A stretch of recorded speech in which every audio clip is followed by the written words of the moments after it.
Medical కాలేజీల ప్రైవేటీకరణను ప్రజలు తీవ్రస్థాయిలో వ్యతిరేకిస్తున్నారన్నారు భీమిలి నియోజకవర్గ వైఎస్ఆర్సీపీ సమన్వయకర్త మజ్జి శ్రీనివాసరావు. స్వచ్ఛందంగా ప్రజలు ముందుకొచ్చి ప్రైవేటీకరణకు వ్యతిరేకంగా సంతకాలు చేశారన్నారు.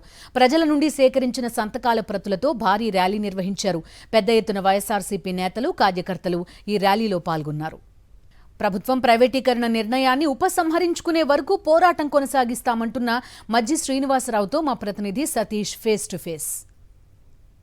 కాంగ్రెస్ పార్టీ ప్రభుత్వ మెడికల్ కాలేజీల ప్రైవేటీకరణకు వ్యతిరేకంగా చేపట్టిన కోటి సంతకాల సేకరణ ఉద్యమం కీలక దశకు చేరుకుంది. ఈరోజు రాష్ట్ర వ్యాప్తంగా 175 నియోజకవర్గాల నుండి ప్రజల నుండి సేకరించినటువంటి సంతకాలు ఈ రాష్ట్ర ప్రభుత్వానికి చెంపపెట్టి లాంటి ఈ సంతకాలను రాష్ట్ర గవర్నర్కి అందించేందుకు బయలుదేరుతున్నాయి. ఈరోజు ప్రస్తుతం నేనున్నది భీమిలి నియోజకవర్గంలోని తగరపోల్ సెంటర్లో ఉన్నాను. మనతో పాటు భీమిలి నియోజకవర్గ సమన్వయకర్త మజ్జి శ్రీనివాసరావు ఉన్నారు. సార్, ఇవాళ ఈ ఉద్యమంలో ప్రజల స్పందన ఎలా ఉంది? కోటి సంతకాల సేకరణకు మీరు గ్రామాలకు వెళ్ళేటప్పుడు ఈ మెడికల్ కాలేజీల ప్రైవేటీకరణను ప్రజలు ఏ విధంగా చూస్తూ ఉన్నారు? ఎందుకు ఈ కార్యాచరణకు వైఎస్ఆర్ కాంగ్రెస్ పార్టీ దిగింది? ఈ దేశంలో ఎక్కడ ప్రారంభించిన విధంగా ప్రభుత్వ మెడికల్ కళాశాలను ప్రారంభిస్తే, ఒక ప్రభుత్వ మెడికల్ కళాశాల అంటే ప్రభుత్వ విద్యార్థులే మెడికల్ విద్యార్థులే కాకుండా ఒక 500 పడకల ఆసుపత్రి ప్రతి జిల్లా కేంద్రానికి వస్తుందని ఒక మంచి ఉద్దేశంతో, మంచి వైద్యం అందుతుందని ఒక మంచి ఉద్దేశంతో, పేద మధ్యతరగతి కుటుంబీకులకు అందుతుందని ఉద్దేశంతో ఆనాడు జగన్మోహన్ రెడ్డి ప్రారంభిస్తే, ఇవాళ ఈ ప్రభుత్వం, ఈ కూటమి ప్రభుత్వం, ముఖ్యంగా తెలుగుదేశం పార్టీ ప్రభుత్వం ఇవాళ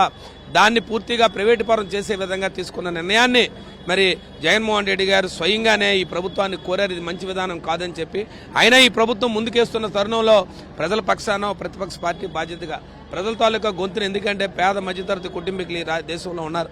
మీ అందరికీ తెలుసు, ఆనాడు బాబాసాహెబ్ అంబేద్కర్ గారు ఒక మాట చెప్పారు రాజ్యాంగంలో, ప్రభుత్వాలు ఎన్ని ఉన్నప్పటికీ కూడా విద్య కానీ వైద్యం కానీ ఎప్పుడు కూడా ప్రజల ప్రభుత్వానికి నేరుగా అందించాలి తప్ప ఎప్పుడు ప్రైవేటు పరం చేయకూడదని చెప్పి ఆనాడు తీసుకున్న పెద్దలు చెప్పిన మాటని తూచా తప్పకుండా జగన్మోహన్ రెడ్డి గారు ఆనాడు కార్పొరేట్ సంస్థ విద్యా సంస్థలకు ధీటుగా ఆ రోజు ఇవాళ విద్యను కానీ వైద్యాన్ని కానీ హాస్పిటల్స్ కానీ తీర్చిదిద్దే ఈ ప్రభుత్వం పూర్తిగా ప్రైవేటు పరం చేసే దిశగా ముందుకు పోతా ఉన్నది.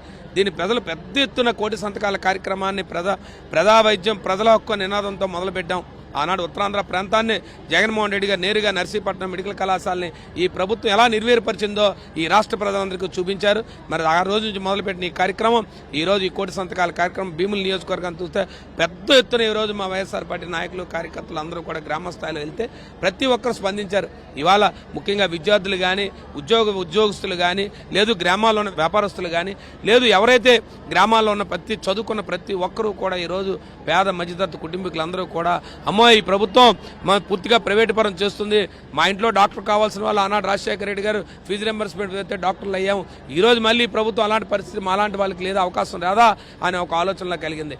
లేదు ఈనాడు వచ్చి వైద్యపరంగా చూసుకుంటే మాకు ఆనాడు భరోసా ఉండేది, ఆరోగ్యశ్రీ పథకం కింద జగన్మోహన్ రెడ్డి నాయకత్వంలో పెద్ద ఎత్తున మాకు భరోసా ఉండేది, మా కుటుంబంలో ఎవరికైనా అనారోగ్యం చేస్తే ఇవాళ అలాంటి పరిస్థితులు పోతున్నాయని చెప్పి ఇవాళ పెద్ద ఎత్తున అందరూ కూడా పాల్గొన్నారు. ఇందులో ఈ కార్యాచరణని ఈ ప్రభుత్వం దిగొచ్చేంత వరకు చేస్తాం. ముమ్మాటికి కూడా రాష్ట్ర ప్రభుత్వం తీసుకున్నటువంటి నిర్ణయాన్ని వెనక్కి తీసుకోవాల్సిందే. వెనక్కి తీసుకునేంత వరకు ఈ ప్రజా ఉద్యమం కొనసాగుతుందని అంశం చెప్తాను. ఈరోజు నియోజకవర్గాల వారిగా సంతకాల సేకరణ చేపట్టాం. తర్వాత దాన్ని అక్కడి నుండి ఇతర జిల్లా కేంద్రాలు తీసుకెళ్తే జిల్లా కేంద్రాల నుండి రాష్ట్ర గవర్నర్కు స్వయంగా ఈ వినతి పత్రాలు అందించబోతున్నామని చెప్తున్నారు. రాష్ట్ర ప్రభుత్వం, చంద్రబాబు ప్రభుత్వం ఖచ్చితంగా ఈ నిర్ణయాన్ని వెనక్కి తీసుకోవాల్సింది. అంతవరకు పోరాటం చెప్తున్నారు. వీడియో సాయితో సతీష్ సాక్షి టీవీ భీమిలి.